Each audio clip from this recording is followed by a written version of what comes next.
बिस्मिल्लाहिर्रहमानिर्रहीम। अस्सलाम वालेकुम। कैसे हैं आप सब? उम्मीद है सब ठीक ठाक होंगे, मज़े में होंगे। अच्छा जी, ये जो आज आप देख रहे हैं ये है प्रीमोड केराटिन ब्लो आउट, और ये इसका रिज़ल्ट देखें कि आफ्टर ट्रीटमेंट इसका कितना ज़बरदस्त रिज़ल्ट आया है। प्रीमोड केराटिन ब्लो आउट मोस्टली उन हेयर्स पे किया जाता है जो कि ऑलरेडी ट्रीटेड होते हैं और डैमेज होते हैं। हाईलाइटेड हेयर पे कभी भी रिबॉन्डिंग, एक्सटेंसो, स्ट्रेटनिंग बिल्कुल भी नहीं करनी चाहिए। आज मैं आपको प्रीमोड केराटिन ब्लो आउट की मुकम्मल तफसील बताऊंगी कि हमने कैसे किया और कैसा रिज़ल्ट अचीव किया। इसकी पैकिंग कुछ इस तरह से है और इसके पीछे सारी इंस्ट्रक्शंस लिखी हुई हैं। आपको इन इंस्ट्रक्शंस को फॉलो करना होगा। जब हम इसकी पैकिंग ओपन करते हैं तो इसमें से दो प्रोडक्ट निकलती हैं, ए और बी। स्टेप ए होता है शैम्पू और स्टेप बी होता है प्रीमोड केराटिन ब्लो आउट। ये जो है ये है स्टेप ए शैम्पू, क्लैरिफाइंग शैम्पू। ये शैम्पू हमारे लिए बहुत इंपॉर्टेंट होता है क्योंकि ये क्यूटिकल्स को ओपन करता है। और ये सेकंड स्टेप है केराटिन ब्लो आउट। ये बालों में केराटिन को डिपॉजिट करेगा।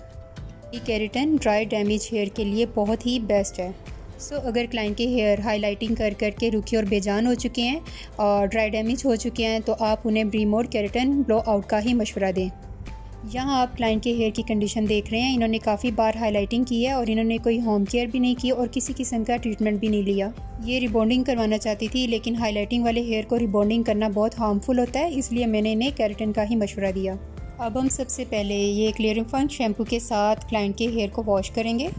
केराटिन ट्रीटमेंट में 2 बार शैम्पू किया जाता है। अगर क्लाइंट घर से हेयर वॉश करके आया उसके बावजूद आपने 2 बार वॉश ज़रूर करना है, क्योंकि ये जो शैम्पू है ये बालों के क्यूटिकल्स को ओपन करता है और हमारे बालों को ट्रीटमेंट करने के लिए रेडी करता है। फर्स्ट वॉश जो होता है वो बालों में से डर्ट और डेब्रिस को ख़त्म करता है और सेकंड वॉश बालों के क्यूटिकल्स को ओपन कर देता है, जिससे प्रोडक्ट इजीली डिपॉजिट हो जाती है। 2 टाइम शैम्पू करने के बाद अब हमने बालों को टॉवल ड्राई करके और उसके बाद ड्रायर के साथ 80% ड्राई करना है। आपने 100% बालों को ड्राई नहीं करना, क्योंकि अगर आप नमी रहने देंगे तो उससे प्रोडक्ट अच्छी तरह डिपॉजिट हो जाएगी। अब हमने सेकंड स्टेप यानी केराटिन ब्लो आउट लेना है और अब एक बाउल में केराटिन की हस्बे ज़रूरत मिकदार निकाल लेनी है। आपने नैप एरिया से 1 इंच छोड़ के प्रोडक्ट को अप्लाई करना है। केराटिन को आपने बहुत ज़्यादा भर के नहीं लगाना, बस जितनी ज़रूरत हो बस आपने उतनी टैप टैप करके अप्लाई करनी है और अच्छी तरह पेनिट्रेट करनी है। इसकी पेनिट्रेशन आपने इतनी अच्छी करनी है कि एक एक बाल तक आपकी प्रोडक्ट जानी चाहिए। ब्रश के साथ आपने प्रोडक्ट को अच्छी तरह अप्लाई करना है और उसके बाद आप कॉम्ब करके प्रोडक्ट को अच्छी तरह बालों के अंदर पेनिट्रेट करें, क्योंकि कॉम्ब करने से प्रोडक्ट एक एक बाल तक अच्छी तरह डिपॉजिट हो जाती है। कोशिश करें कि अगर 2 से 3 लोग अगर मिलके ये काम करेंगे तो ये काम जल्दी और इजीली हो जाएगा। 2 जितने प्रोडक्ट अप्लाई करते जाएं और 1 या 2 अगर आपको बालों की बारीक बारीक लेयर लेके पकड़ाते जाएंगे तो आपका काम बहुत जल्दी हो जाएगा। आप नैप एरिया से टॉप एरिया की तरफ जाते जाएं। जैसे हम कलर अप्लाई करते हैं सेम प्रोसेस वैसे ही है, लेकिन इसमें आपको बहुत ज़्यादा एहतियात की ज़रूरत है। आपने रूट्स के साथ प्रोडक्ट को अप्लाई नहीं करना, क्योंकि रिबॉन्डिंग, स्ट्रेटनिंग, एक्सटेंसो या केराटिन कोई भी प्रोडक्ट अगर आप रूट्स के साथ अप्लाई करते हो तो इससे आपकी हेयर डैमेज होते हैं और हेयर फॉल होता है। ये प्रोडक्ट आपने बहुत भर के नहीं लगानी, क्योंकि इस प्रोडक्ट को हमने वॉश नहीं करना, इसको हमने ऐसे ही ड्राई करके स्ट्रेटनर कर देना है। मीन के जो शुरू में 2 वॉश हुए थे बस वही वॉश होने हैं। उसके बाद ये प्रोडक्ट अप्लाई करने के बाद अभी कोई वॉश नहीं होना। बस आपने अब इसी तरह स्टेप बाय स्टेप लेयर लेते जाना है और प्रोडक्ट को अप्लाई करते जाना है। इसका प्रोसेस सेम ऐसी है जैसे रिबॉन्डिंग में आप बालों पे प्रोडक्ट अप्लाई करते हैं 1 इंच छोड़ के, इसका भी सेम इसी तरह ही प्रोसेस है। इस प्रोडक्ट को अप्लाई करने के बाद आप चाहें तो 2 फिंगर्स के दरमियान में बालों की लेयर को लेके आप प्रोडक्ट को अच्छी तरह पेनिट्रेट कर सकते हैं। और प्रोडक्ट अप्लाई करने के बाद साथ साथ कॉम्ब करते जाएं, बालों को टेंगल फ्री करते जाएं ताकि कोई वेव ना आए। हमने एक ही दफ़ा ज़्यादा प्रोडक्ट नहीं निकाली थी, दोबारा ज़रूरत पड़ने पे दोबारा निकाल लें, क्योंकि अगर हम एक ही दफ़ा ज़्यादा निकाल लेंगे तो बाकी की बची वेस्ट हो सकती है। लेकिन अगर हमें दोबारा ज़रूरत पड़ती है तो हम दोबारा बोतल में से ले सकते हैं। जितनी ज़रूरत हो साथ साथ निकालते जाएं। अगर क्लाइंट के हेयर की लेंथ नॉर्मल है तो उसके लिए 1 पैक इनफ है, लेकिन अगर हेयर की लेंथ लॉन्ग है तो फिर 2 पैक भी लग सकते हैं। प्रोडक्ट की एप्लीकेशन अगर अच्छे तरीके से की जाए और जिस तरह कंपनी वालों ने आपको तरीका बताया सेम उसी तरीके के मुताबिक अगर आप करें तो आपका रिज़ल्ट लॉन्ग लास्टिंग होगा और ज़बरदस्त होगा। लेकिन इसके साथ साथ क्लाइंट पे भी डिपेंड करता है, क्योंकि एप्लीकेशन के बाद जब वो घर जाता है तो उसके अगले 3 दिन यानी 72 घंटे उसे बहुत एहतियात की ज़रूरत है। तो अगर वो उस एहतियात पे अमल पैरा होता है तो उसका रिज़ल्ट 100% आता है।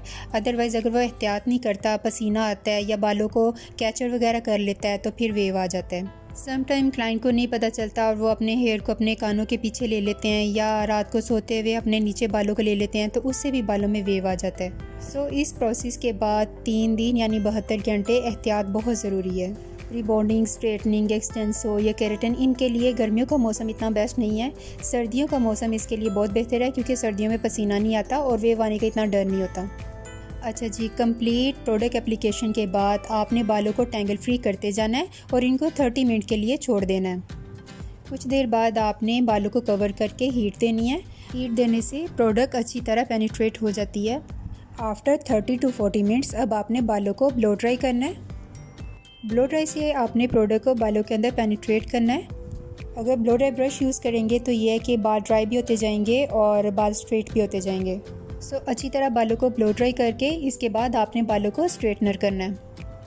कोशिश करें कि एक जितना सासा बालों को ब्लो ड्राई करता जाए और जो बाल ड्राई हो चुके हैं उनको एक जितना सासा स्ट्रेट करता जाए, क्योंकि ये बहुत टाइम टेकिंग वर्क होते हैं तो ये आपका पूरा दिन ले लेते हैं।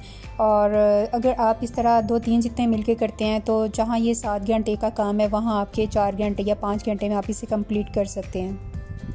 हेयर के जो काम होते हैं वो टू मच एक्सपेंसिव होते हैं, ये टाइम टेकिंग भी होते हैं और एक्सपेंसिव भी होते हैं। और इसको करवाने के बाद अगर क्लाइंट एहतियात नहीं करता, यानी कि अगर होम केयर नहीं करता, तो उसको ये ट्रीटमेंट करवाने का कोई फ़ायदा नहीं है। सो होम मेंटेनेंस के लिए आपको क्लाइंट को रेकमेंड करना है कि उन्होंने केराटिन शैम्पू और केराटिन मास्क ये ज़रूर यूज़ करना है। और इसके साथ ही ब्री मोड का ऑक्सीजन सेल और ब्री मोड का सीरम भी यूज़ करेंगे तो इससे इनका रिज़ल्ट लॉन्ग लास्टिंग रहेगा।